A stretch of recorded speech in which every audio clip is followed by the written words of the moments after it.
still flooded here in Landayan, San Pedro Laguna.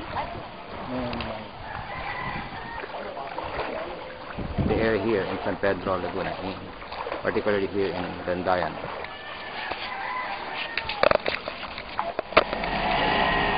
Maryland subdivision has been flooded for more than 1 month now.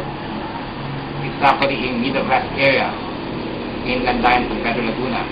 They actually use makeshift boats in order to transport people there. The national government of the Philippines should help that area so that the floodwaters there would subside. The level of flooding in the said area is about from top of the knee up to the waistline. The national government of the Philippines should help the people there because it has been flooded for more than 1 month now.